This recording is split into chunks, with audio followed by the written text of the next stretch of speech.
Welcome back to Sika Strength and welcome back to Sika Stand. I'm Owen. I am a weightlifting coach as part of Sika Strength. And today we're doing a technical analysis of Huanhua, current world record holder in the clean and jerk. And he is one of the favourites going into the Olympics in the 102 kilo class. He's also affectionately known as Giga Chad, and that's what I'll be referring to him as this video goes on. Now, we're going to be focusing on two specific things in his clean. This obviously isn't a video for Giga Chat to watch. This is for you guys to watch and figure out, are these some of the issues in my clean? Are these some things that I might need to address? Are these the source of some of my problems? And then I'll give you a few solutions that you could implement in your training to see if you can go about fixing those. So let's get straight into it and look at the first thing that I feel that Giga Chad does incredibly well.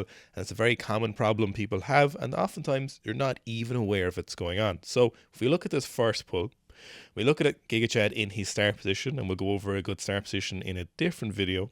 We'll see his shin angle here is pretty well inclined. So it looks to be maybe about 50 degrees with the floor. So if you imagine floors coming out here, perpendicular straight up here, we're probably about 45 or 50 degrees. Definitely an inclination in that shin angle.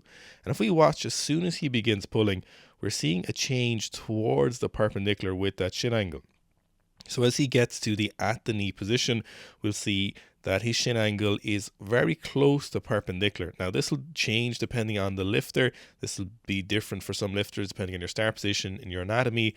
Giga Chad's isn't as straight as it would normally be for people, and as much as I would like you to look for, I would like your shins to be a little bit more perpendicular than this particular position here. Now, the reason we want that, and the reason it looks a little bit different for Giga Chads, and if we look at other different lifters, we'll see a bit more of a normal or a bit more of a straight up and down shin angle, is because Giga Chad pushes his knees out. Now, why are we even looking at the shin angle in the first place? Well, the reason we're looking at the shin angle is because the barbell has a separate center of mass from you and a separate center of mass that is its own on the floor. However, when we begin the first pull, or when we begin pulling on that barbell, we get a center of mass that becomes very conjoined, and we get this barbell at least center of mass that is very prone to being toppled forward, and we need to converge the barbell center of mass with our own center of mass.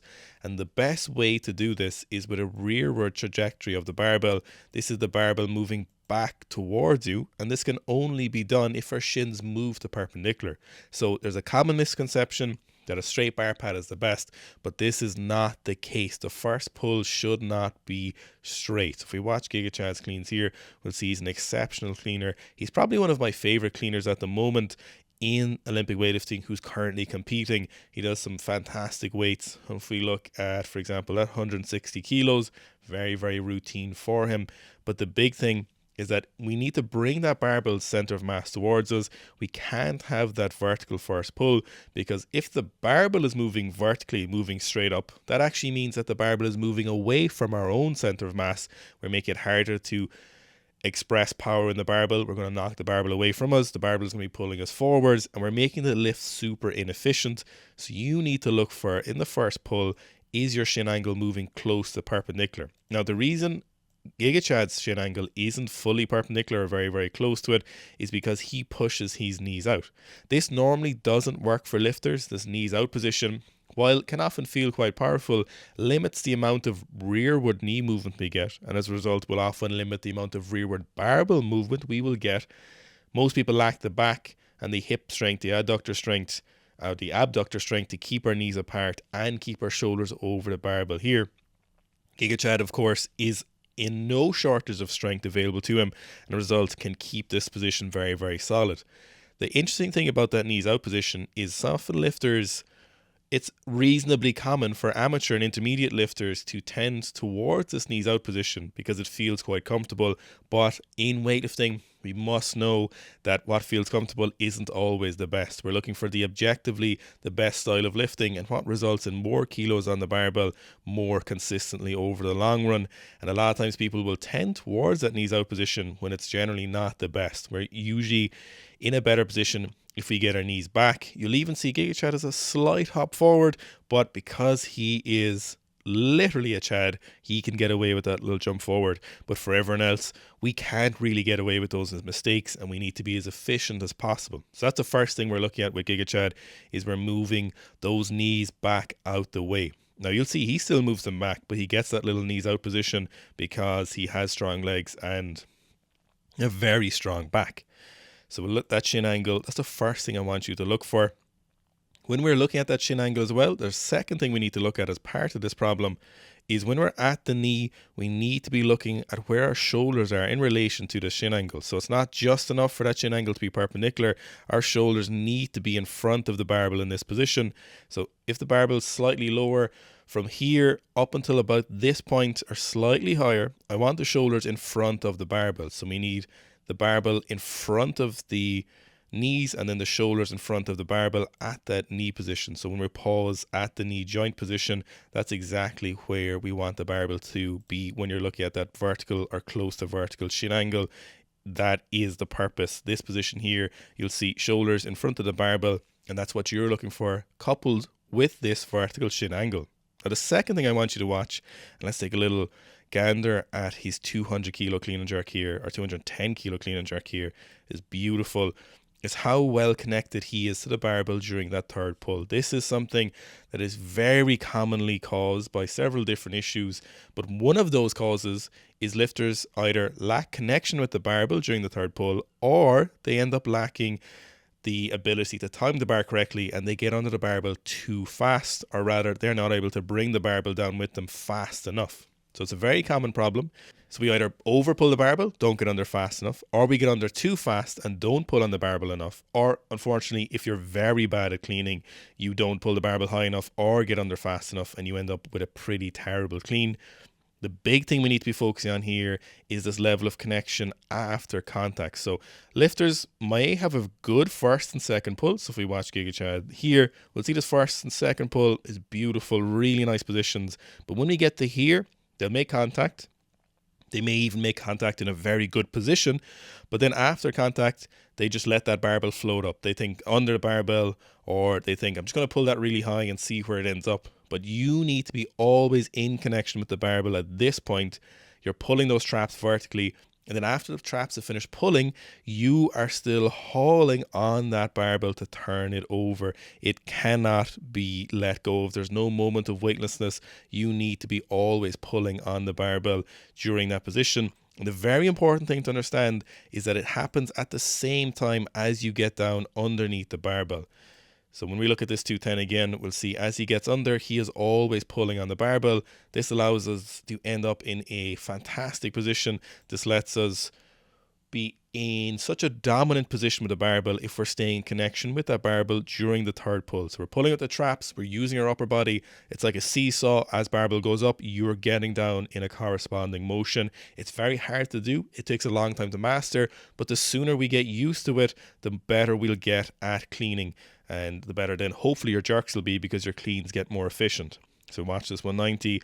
You can just see there, I hope you can kind of visualize what I'm talking about and make note of it, is how strong that turnover is.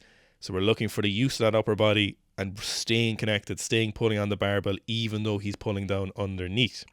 Now, in terms of technical improvement in these for your own training, the first thing we need to think about is that there is no amount of cue, or no cue is off limits. Cues are irrelevant. They're just words we're trying to get, we put into that system, and then we're trying to get a very definitive output. So the input you put into that system doesn't matter. Whatever words we say do not matter as long as we get the desired outcome. If we're looking for the knees back and the shoulders in front of the barbell at that knee position, then it is fantastic. And if I say to you, push the floor away, and that puts you in that perfect position, fantastic. If I tell you sweep the barbell back and it puts you in that position, fantastic. If I tell you pink elephant and you end up in that position, fantastic. It doesn't matter what we say. No cue is off limits. There's technically no such thing as a bad cue, just a misused cue. Now, some things are obviously wrong. If I tell you row with your arms, this is objectively a bad technical parameter.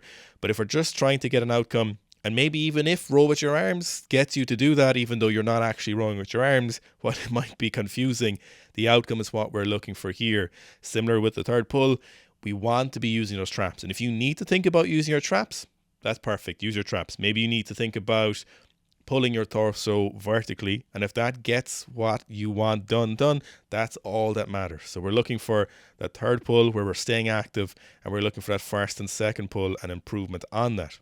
Now, how do we go about improving those in training in terms of technique, variations?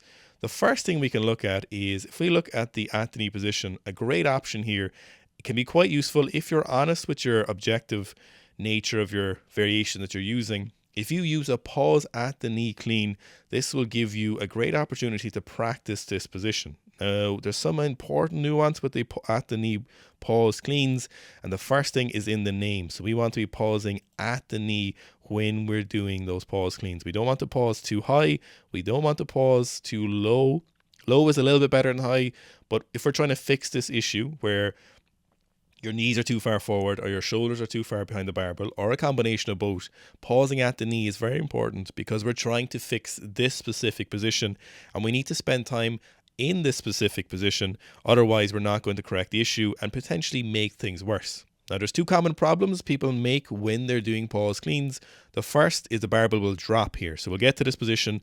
After the pause, we'll hit a good position at the pause, then the barbell drops and we end up hitting a different position and adding a weird tempo to the lift.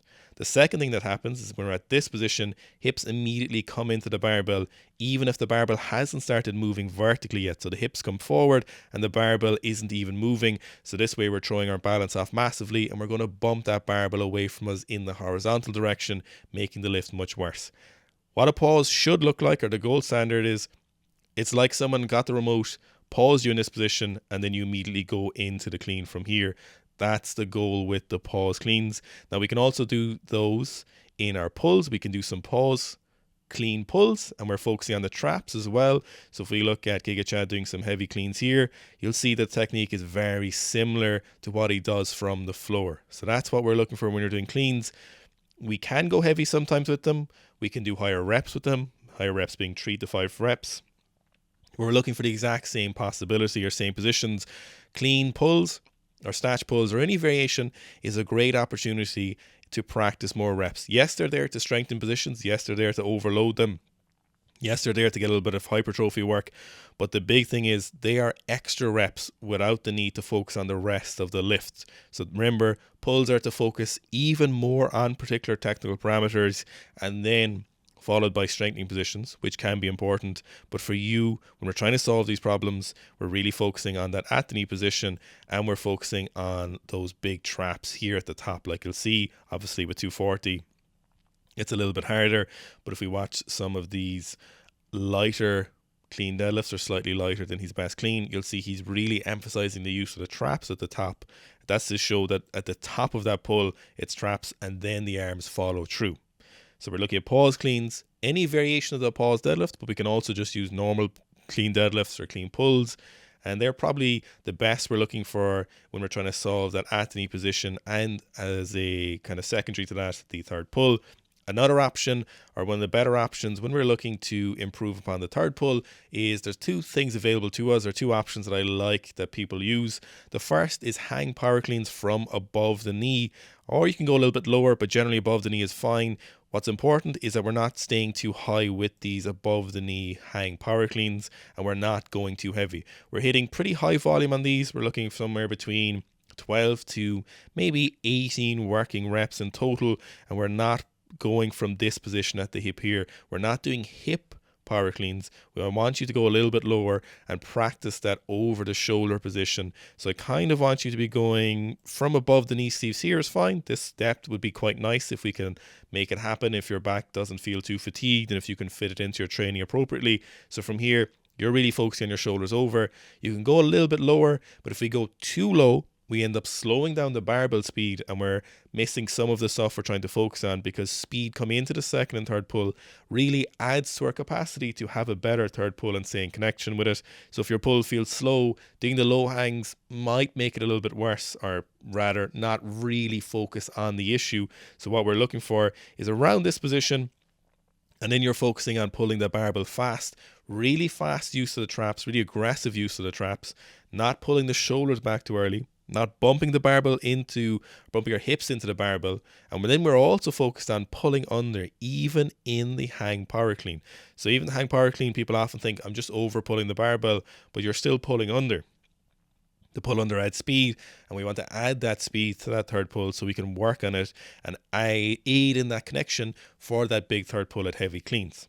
Now, the second option available to you is no contact cleans, and you can do these in your warm-up. This is a very, very useful exercise. Generally, let's say you're cleaning 120 kilos for the day, something like 40 or 50%, maybe 60%, depending on how proficient you are. Using them as a warm-up exercise is quite useful. Sometimes we can go heavier, but generally 4 to 5 sets of 3 in the warm-up with a lighter weight is quite useful. Too often people make too much aggressive contact, then we slow down the third pull, then we end up getting very poor connection with the third pull because we don't know that we're supposed to be pulling on the barbell, and we end up just knocking it away from us and losing that connection. So those no contact cleans are very, very useful as a warm-up. The really important thing with the no contact clean is you're not rowing with those arms and pulling with the arms too early. So that's something that you do need to watch for. When you're doing that no contact clean, you're moving through that first and second pull like you would normally. You're just not making contact, and you're initiating with the traps first, and then when the traps have pulled, then you can start using your arms. So no contact cleans and hang power cleans. Don't go too heavy with these. These are really, higher volume is more useful with these. You can progress the weights for sure, but keep that volume quite high and make sure we're focusing on the use for traps. So I hope you enjoyed today's technical analysis. A lot of great lifters out there, so if there's someone you would like to see, do please let me know in the comments. And if you enjoyed this, do please leave a comment and a like, as it aids massively at the video in terms of how happy YouTube is with that.